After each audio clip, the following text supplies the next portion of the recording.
Doctor Bhimrao Ambedkar सेवा संस्था सुंदरपुर वीरा ward number 2 Darbhanga में दरभंगा नगर विधायक संजय सरावगी द्वारा फीता काटकर उद्घाटन किया गया, जिसका उद्देश्य यह है कि निःशुल्क शिक्षा देने का प्रयास किया जाएगा।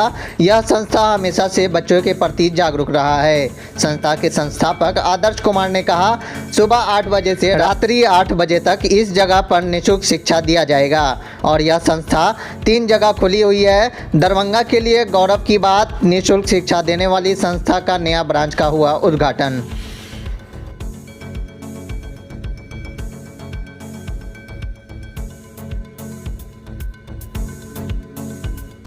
आपकी संस्था जो आज है वो किस प्रकार की ओपनिंग की है और इसका क्या उद्देश्य, किस उद्देश्य से किया गया है?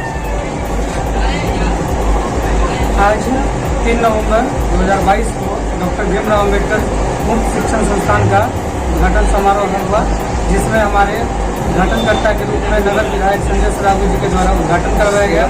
और इस शिक्षण संस्थान में क्लास 1 to 12 के बच्चों को निःशुल्क शिक्षा प्रदान किया जाएगा और साथ ही 1 से 8 क्लास तक के बच्चों को मुफ्त किताब का सामान, पाठ्य सामग्री सारा वितरण किया जाएगा। मेरा नाम आदर्श कुमार हो गया। यहाँ पे बस लोकल में ये कर रही है या फिर कहीं और भी है? मेरी संस्था 3 जगह चल रही है। कहाँ का? आपको सिवनी के पास चल रहा है और रायगढ़ थाना के अंतर्गत चल रहा है, मुजफ्फरपुर जिला में। ये संस्था कब से कब तक शिक्षा देती है, मतलब क्या टाइमिंग है? 8 बजे सुबह से 8 बजे रात में। 8 बजे से 8 बजे रात।